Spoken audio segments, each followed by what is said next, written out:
Welcome to episode of Potion Sword Run. In this episode, we're gonna go over some gamer gear and pickups that I want to go over because why not, right? And no, I am not sponsored by these But before we begin, again, do not like this video. I am still wanted for stealing my neighbor's cats. They keep on knocking, and I won't let them in.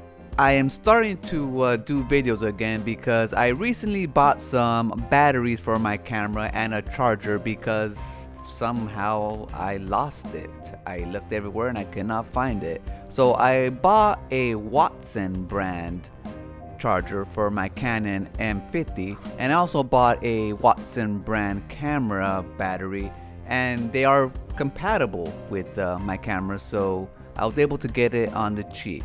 Now the camera battery that I had is a Canon battery that came with the camera, and that one is also compatible with the Watson charger. And the Watson charger is actually pretty cool. Now it's a little knockoff charger, costs about 25 bucks, made in China, pretty light, but it's pretty nifty.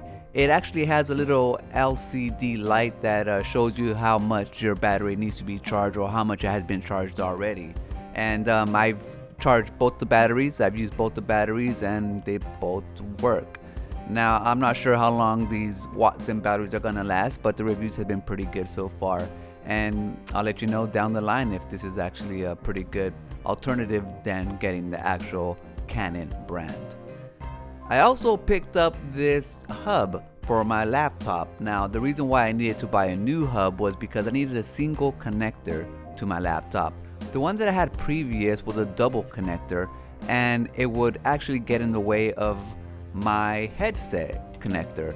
So if I ever needed to stream games, I could do it, but I could not talk to you because I could not connect my headset. But now that I have a single prong connector, it has all the different little what do you call these holes? Inputs that I need. So I will be streaming the game that I'm playing soon, at least when I feel like it. More specifically, when I first play a game, I will be doing the first gameplay walkthrough, just giving you my first impressions soon. All thanks to this little guy. And I'll be giving a full review once I actually get more time with this little unit.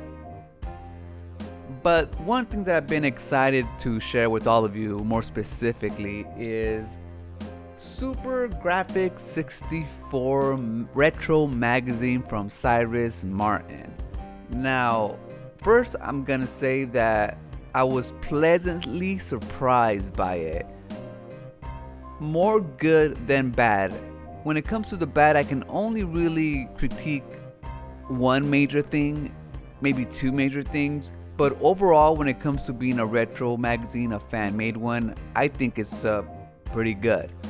The quality is top-notch. It actually feels like you're getting your money's worth. When I know $15 is a lot per episode, per issue, but I mean, when you consider that this is somebody's work of passion and you're paying for that, I think 15 buckets is a drop in the bucket. 15 buckets is a drop in the bucket. 15 bucks is a drop in the bucket. The things that I think could be better is the actual text size that they use for this magazine. Now, the text is huge, and it's a weird text that Cyrus chose to print on. But it is bold, it is clear, and it is legible. So when you consider that it's a retro magazine, maybe older people with bad eyesight will be watching or will be reading. So I guess it's good for them. Now, it does have certain parts in the magazine where it has more traditional text, but it looks a little blurry, and I'm sure it has to do with the print job. Another thing that I don't really care for is the graphic design layout.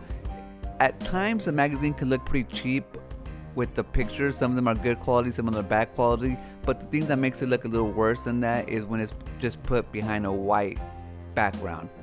But besides that, as a whole, the content that's provided in the magazine, I think it's actually quite good. It delivers what it promises to deliver. I also like in the end that it gives props to those who made it happen, members of the channel. Now I know that Cyrus has stopped doing memberships, but it was a good nod to those who paid a little bit of money to make sure that this was possible. It also appreciated little things in this magazine that were like a throwback to old magazines, besides the ads, which are pretty cool and neat to see old ads. I like the little things like the cheat codes and little controversy sections that he included in the magazine. Just a little thing that, breaks the monotony of opinion essays. Now, for someone like me who isn't too big into the retro scene, who played those games back in the day and moved on to modern games, it's nice to have a retro magazine that reminds me of, the times when I was a kid and the games that I used to play. Also stuff that I missed along the way, because people who are into the retro scene now have been invested in all this stuff so long. They have so much knowledge that they can pass on to other gamers like myself. And these magazines are a perfect gateway so I can get into anything that I might have missed. So that's gonna do it for this episode. I just want to show you a few of the things that I bought recently, and maybe if you have any questions, I can answer them down in the comments. I also wanted to just give a slight review on the comments that I bought from Cyrus. Will I continue to buy the other ones? Yeah, I think I will. Just see what maybe for the whole year, because they're out quarterly, so I might get the next two that eventually will come out. Hopefully will come out. Just to complete, I guess, a 4 set, and just to have them around, just in case anybody comes around and wants to read a magazine, they have something to read. Now that's gonna do it for the episode. Remember, when shit hits the fan, run.